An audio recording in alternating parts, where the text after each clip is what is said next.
O capítulo 2 ele trata dos procedimentos de laboratório e do uso de ferramentas. Quando a gente fala de procedimento de laboratório, né, a gente está falando de condições de trabalho seguras, de procedimentos, de todo o entorno que a gente tem da função do técnico, né? E, por fim, a gente fala um pouquinho aí do uso adequado das ferramentas, e aí ferramentas do ponto de vista físico mesmo, né? Ferramenta de trabalho, chaves de fenda e ferramentas lógicas, né? Então, quando a gente fala aí de procedimentos seguros em laboratório, a gente tem que levar em conta sempre três premissas, né? A segurança geral, a segurança elétrica e a segurança de incêndios. Tudo isso somado, né, deve nos trazer aí uma condição de trabalho bem segura para o técnico e para as pessoas que porventura também estejam frequentando ali o mesmo ambiente, né? Então, é necessário que você tenha um ambiente de trabalho limpo, claro, organizado, evitando, né, aquelas fiações fora de padrão, emendadas e soltas, né? Embora muitas vezes nós tenhamos que trabalhar no local do cliente, né? E aí as condições técnicas elas são piores, mas quando a gente está dentro da nossa casa, né? Dentro do nosso laboratório, é necessário que a gente tenha esse cuidado. O técnico não deve utilizar pulseiras, joias, anéis, né? Porque, por uma questão óbvia, esse material pode se prender em algum componente do computador e pode causar algum machucado grave, né? Quando você for trabalhar com o computador, dê sempre preferência para que o computador esteja desconectado da rede elétrica, com o cabo solto, né, para que você possa fazer as montagens adequadas. Tome muito cuidado quando você for trabalhar com impressoras, né, quando você for trabalhar com equipamentos de grande porte, porque esse tipo de equipamento tem energia elétrica residual, né, mesmo que depois de um tempo seja desligado, ainda tem um pouquinho de energia presente no equipamento. E as tomadas, né, elas precisam estar dentro dos padrões mínimos de segurança e funcionalidade. Durante a aula nós falamos a respeito das seguranças de incêndio, né, mostramos até o procedimento de uso de um extintor, mas eu sempre recomendo que, se você for trabalhar em uma empresa mesmo, né, você faça os cursos de segurança do trabalho, né, e siga todas as orientações, tá bom? É óbvio que você, enquanto técnico, precisa estar muito atento em relação a cheiros, né, a cheiros, a barulhos. Então, se você perceber algum odor fora do normal, talvez já seja para disparar um sinal de alerta de que algo não vai bem, né? Essas três coisas juntas proporcionam um ambiente de trabalho seguro e lhe oferecem boas condições de desenvolver a sua função. A gente também falou, né, dos procedimentos para proteção de equipamentos e dados, e aí nós citamos duas características, né? A descarga por eletricidade estática, ESD, e a interferência eletromagnética, EMI. Né? A ESD é aquele tipo de eletricidade que surge quando ocorre o esfregamento, né, de dois corpos plásticos, né, ou elementos não naturais, e esse esfregamento de dois materiais sintéticos ele proporciona o surgimento de uma carga estática. Essa carga estática ela não é visível, né? E esse é o nosso problema, porque a gente pode tocar em um componente do computador e transferir parte desse potencial elétrico para esse componente.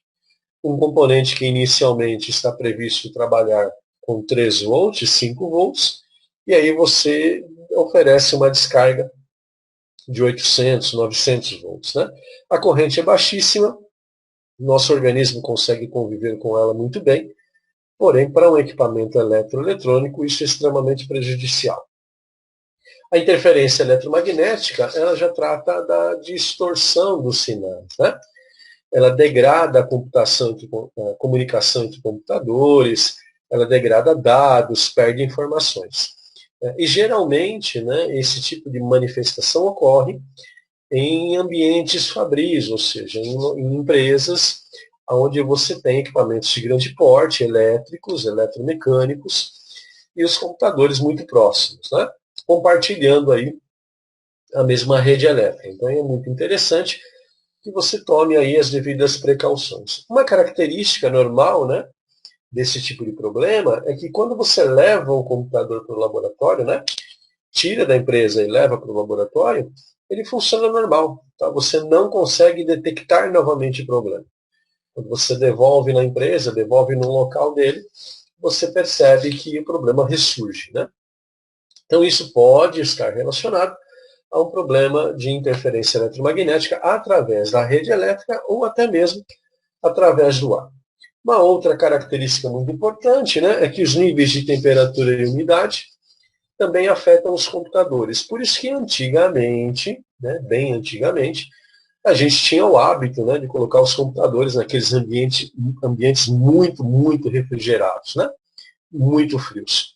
Hoje a gente ainda coloca, né, os data centers, os CPDs, né, mas a gente tem uma temperatura um pouco mais amena, né, dá para a gente ficar lá tranquilamente. Tá bom? Umidade também faz mal, principalmente para contatos elétricos. Tá? Então é importante que você tome cuidado com essas características. Falamos também no capítulo 2 dos tipos de oscilação de energia, né? A falta total de energia, né? O blackout, e a falta parcial, né? O blackout parcial, podem provocar danos aos seus equipamentos e principalmente aos seus dados. Né? A gente até discutiu a utilização do no-break, né, dos filtros de linha, a fim de resguardar as informações. Os valores desses equipamentos, financeiramente falando, né, diminuiu muito, então a aquisição deles se torna algo facilmente alcançável. Empresas, né, que têm como fonte de trabalho dados, né, dados digitais, precisam ter um esquema de suprimento, né, de energia quando falta a energia elétrica da rua, né, quando falta a energia elétrica da concessionária. Então aí ela já tem todo um esquema de contingência para resguardar os dados e para mantê-los funcionando, os equipamentos, por mais um determinado intervalo de tempo. Um outro detalhe importante que a gente tratou no capítulo 2 foi a respeito dos datasheets de segurança e dos descartes de equipamentos. O datasheet de segurança são os manuais, né, são as instruções, são as orientações, e que vão permitir que você opere, né, ou que mantenha em funcionamento um equipamento em um determinado lugar. Tá bom? Então ele mantém informações sobre a composição do material, riscos de incêndio, né? O que fazer quando alguém se machucar naquele equipamento, qual o procedimento a ser seguido. Esse é o datasheet de segurança. O descarte de equipamentos é o descarte efetivamente, né? É o descarte, é o jogar fora, entre aspas. E aí a gente tem até uma ilustração de um cartucho de toner, né? Todo vazado, esse pó preto, né? Ele suja muito o ambiente, tá? Chama-se negro de fumo. Ele é um composto, na verdade, de vários materiais, de macropartículas, né? Eles não entram dentro do seu organismo, mas é muito ruim para o próprio ambiente, né? Interno e externo. Em São Caetano a gente percebe muito isso, né? Andando pelas ruas aí, a gente percebe vários cartuchos desses abandonados aí, calçadas afora, né? E muitas vezes, porque isso acontece, né? Que as empresas entregam para o pessoal que cuida de reciclagem e isso dá muito trabalho, desmontar, e o retorno financeiro para eles é muito pouco, e muitas vezes acontece desse material ficar solto aí pela cidade, né, pelas ruas. Mas é importante que isso tenha um descarte adequado. Tá? Quem vende o material é responsável também pela recolha do material, então você deve descartar. E aqui é chover no molhado, né, quando a gente fala de descarte de bateria, quando a gente fala de descarte de monitor, né, Esse tipo de equipamento tem que ser descartado de forma adequada, né, em local adequado, com procedimentos de segurança adequados, tá bom? O monitor ele tem metais pesados na composição, né? Então isso pode ser muito prejudicial. Para quem não sabe o que é, né, se machucar, se acidentar, e também para o meio ambiente. E falando de ferramentas, né, a gente tem na nossa cabeça que ferramenta é chave de fenda, alicate, e realmente é. Né?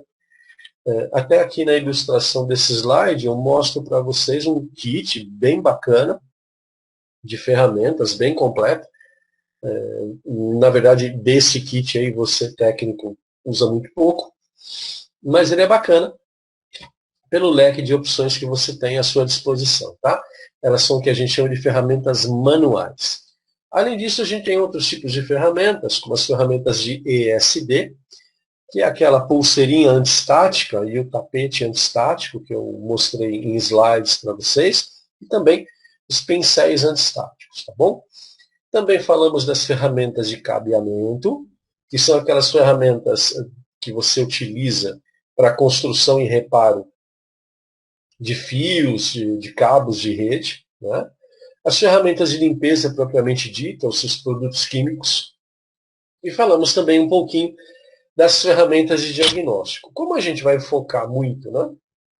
Como o nosso curso ele foca muito na plataforma Microsoft, então as telas que eu estou apresentando para vocês nesse momento tratam aí de um gerenciador de disco e trata de um firewall. Tá? São essas duas telinhas aqui.